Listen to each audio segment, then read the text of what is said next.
Yo, is that a Supra? There's no way that can be a Supra. Man, that sounds like a 2J, but it doesn't look like a Supra.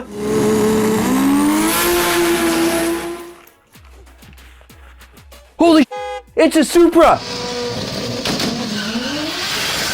Guys, if you haven't heard of a Mark IV Supra yet, I have to question whether or not you even have a pulse, because the Toyota Supra, it's a majestical car that every single car lover has looked at twice at least once in their life. And regardless of how old you are, where you live, or what cars you currently have in the stable, it is absolutely impossible to deny the rising success and late appreciation of the Supra. And yada, yada, yada, yeah. Well, there is a little bit of controversy with the Mark V being basically a BMW with a Toyota badge. But how about that Mark IV? I think we all love us some Mark IV. And that's the Supra that really has made all of us think twice about Supras, and really gave me and a lot of enthusiasts around the world a newfound appreciation for the name. And after doing some research, there's quite a few things that, well, I think the enthusiast community doesn't know about the Mark IV. And so that's why I came up with this list of 10, there's actually 10 surprising facts that you probably didn't know about the Mark IV Supra. So if you're new here, my name is Brad Danger. This is Ideal. Please subscribe, turn on that notification bell, and buckle up,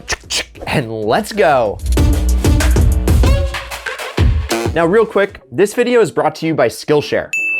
And Skillshare is a huge online community where you can learn real-life skills taught by real people. And these are the type of people that actually use them in their careers. And recently, I've been trying to up the Ideal Instagram game by using my new smartphone. And I just took this amazing iPhone photography course, which really helped me understand how to compose an ideal photo. Plus, the best thing about Skillshare is how the classes are structured, so you can advance as quickly or as slowly as you would like. And by using the link down in the description, the first 1,000 people will get a free trial of Skillshare Premium, and after that, it's only $10 a month. Plus, they have classes on everything. Want to learn web development? Not a problem. Or how about how to create a video like we do here at Ideal? No sweat. They really have everything that you need to start learning a new skill. And this is your chance. Click the link below, and thank you Skillshare for sponsoring today's video.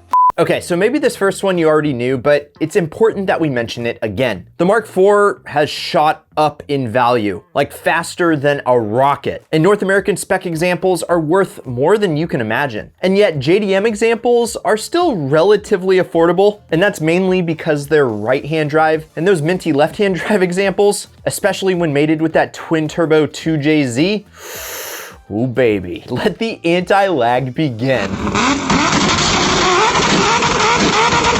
Plus, if it's made into that GetReg 6-speed manual transmission that can handle a ton of power, a twin turbo, left-hand drive, 6-speed manual is gonna fetch well into the 6 figures, which is a pretty hefty price to pay for a mid-90s JDM sports car. And heck, even driver grade examples with 100,000 miles on them, which it is a Toyota, so it's barely broken in, can still fetch as much as $50,000. And thanks to popular auction sites like Bring a Trailer and that new kid on the block dreamt up by the one and only Doug DeMuro, Cars and Bids, you can jump onto these auction sites and check out all of the sold and unsold listings. And as you can see, in the last 2 or so years, not only has there been more units for sale, but they've been selling for a lot more money. And I like to just click through these and take a look at all the different examples that did sell, because, you know, what else are you supposed to do? It is pretty crazy how much each one of these vehicles is now bringing. 85 grand, baby. That's what I call an ideal car. And of course, if you want to learn how to buy a Supra or any other car like a Pro, go check out the Ideal Car Strategies. Because although the 2JZ is really the one to have, especially when it's mated to that slick shift and 6-speed manual, a 4-speed automatic was available and optioned on quite a few models. But of course, if you're a real #SaveTheManuals enthusiast like we all are, you don't really want one. But believe it or not, the base model Supra didn't actually get twin turbos. It was a naturally aspirated version of the 2JZ called the 2JZ GE, which is good for roughly 220 horsepower. And back in the 90s, that's still a pretty decent amount of power, and significantly more than the Mark II or Mark III cars. But if you're shopping for a Supra, don't get fooled, because the aftermarket took a liking to putting turbos on the NA cars. And so make sure it's actually a 2JZ GTE and not just a 2JZ GE with a turbo or two slapped on. But regardless of which engine you start out with, you can boost these puppies to well into the four figures. Nowadays, the cars you see enthusiasts boosting to over 1,000 horsepower include the R35 Nissan GT-R, the Lamborghini Gallardo with a little underground racing sprinkled on top of it, and those Gen 2 Audi R8 V10s that once Cheapy Race gets their hands on them are probably hands down the best four-figure horsepower daily driver that you can get. I would love an R8 V10 with over 1,000 horsepower to daily drive. But anyway, today we're talking about Supras, because nowadays it seems like 1,000 horsepower is relatively reachable with quite a few platforms, but back in the 90s, that wasn't so much the case. And the Supra was really one of the first tuner cars that the aftermarket got past 1,000 horsepower regularly. And it took quite a bit of massaging, including aftermarket turbos, additional cooling, and beefed up engine components. But when done right, you could reliably push these things well past that magical four-figure benchmark. 998 horsepower, 999 horsepower. Yeah, I don't know if I'm ready for 1,000 horses. And the Supra, even on stock internals, was still really robust. Of course, they'd have to be reinforced or replaced before you'd hit 1,000 horses, but man, imagine having one of these cars with the period correct body kit, huge spoiler, and the actual capability of a 10-second car. Yeah, I'm thinking the same thing. That scene from Fast and Furious that burned into all of our heads where Dom and Brian race in the final scene of the Fast and Furious. Now, Stradman just bought an R35 GT-R, which only comes with the dual clutch transmission. And Damon and the boys over at Daily Driven Exotics just bought a V-Spec 2 R34 GT-R in Bayside Blue.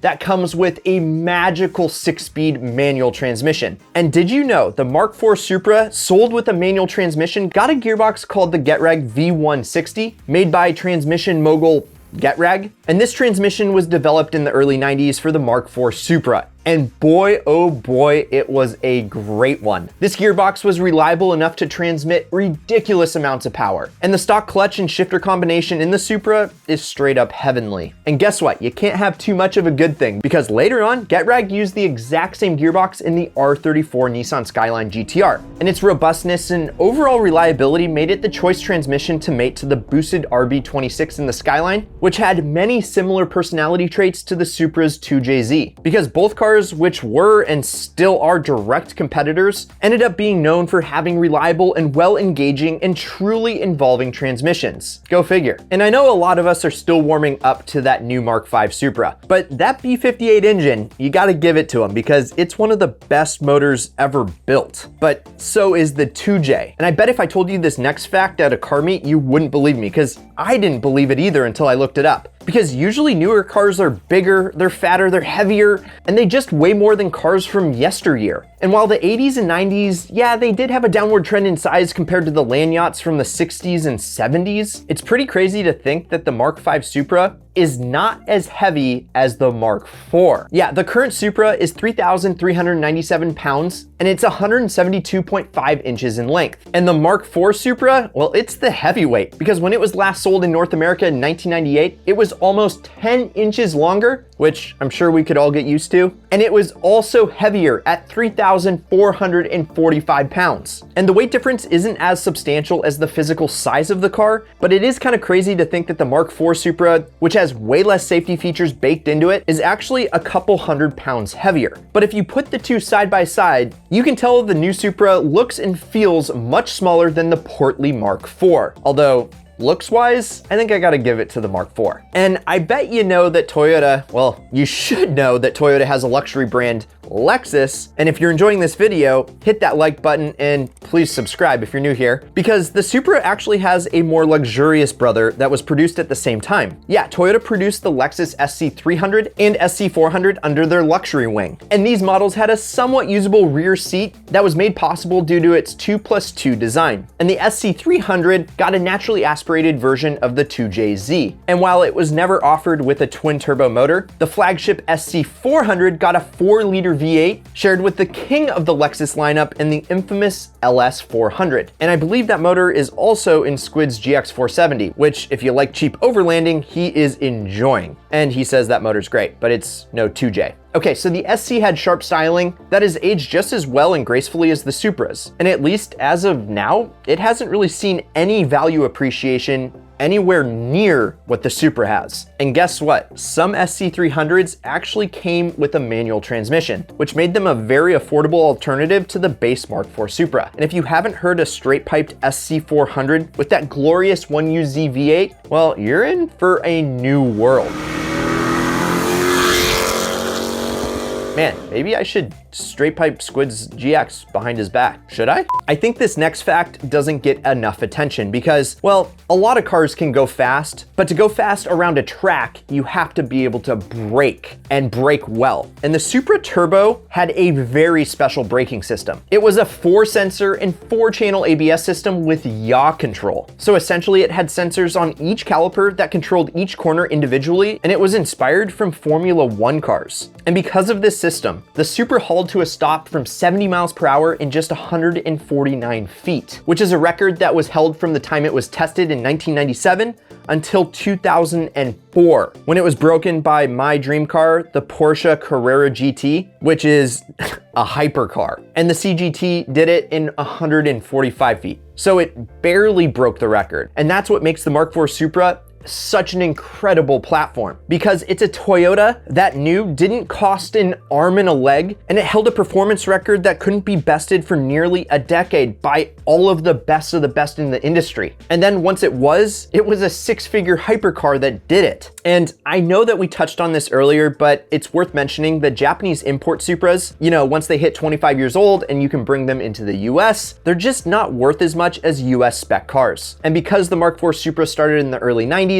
some of them are now 25 plus years old. And so we're starting to see more and more make their way into the country. And I think this is just good if you're in the market for a Supra to know that right-hand drive imported models aren't gonna bring the premium of left-hand drive US spec models. Although you do get to back through drive-throughs, which is definitely a win. And I think that right-hand drive cars have a little added character to them. And I think that if you haven't driven a right-hand drive car, you definitely should, because it actually poses quite a few problems, and some that you wouldn't even think of. And the first is that insurance companies sometimes won't even touch a right-hand drive car. And that's usually due to higher liability and complications. And also, if you do get a JDM spec, well, you have to think about parts, because they are actually different. And it starts with the interior trim, because it's pretty much backwards, and it goes as far as the emissions and exhaust components that were never available in North America. And as far as value for JDM versus US spec, the right-hand drive examples that are imported are worth half of the American left-hand drive sold counterparts. Although they will both appreciate proportionately, it's just the JDM cars will most likely be worth less no matter how you cut it. Although if you're not looking for investment purposes and just want to enjoy the cheapest Supra that you can get your hands on, go get a right-hand drive one and have a ton of fun. And DM me some pics at Ideal Media Official on Insta. Just don't try to be like Smokey Nagata, because here is a fun fact I'm sure you didn't know. Smokey is a boss in the Japanese modified scene, and he's also the boss of the company Top Secret. And he had this 900 horsepower Supra that was painted gold, and he sprinkled on a ton of tasteful mods, both aesthetic and performance based. And Nagata shipped his Supra over to the United Kingdom in 1999. And over some time, he decided to wreak some havoc all over the British roads. And one night,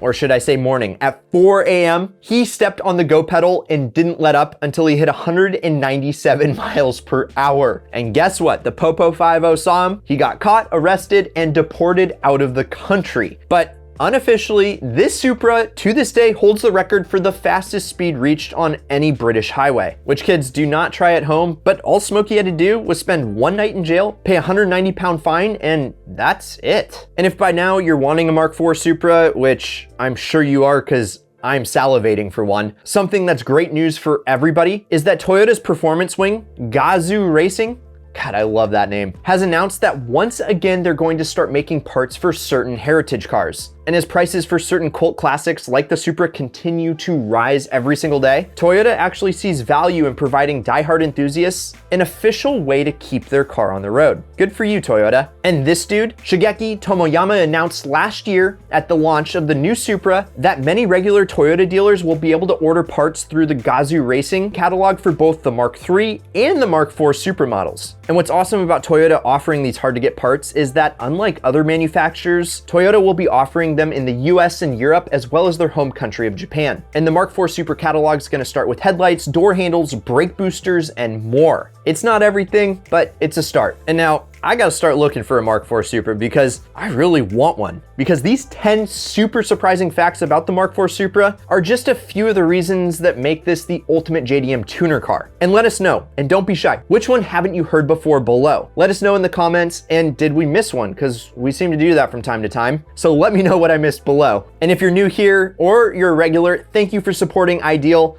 Please subscribe, turn on that notification bell, and like the vid because, well, we tried really hard with this one. And keep living the ideal lifestyle.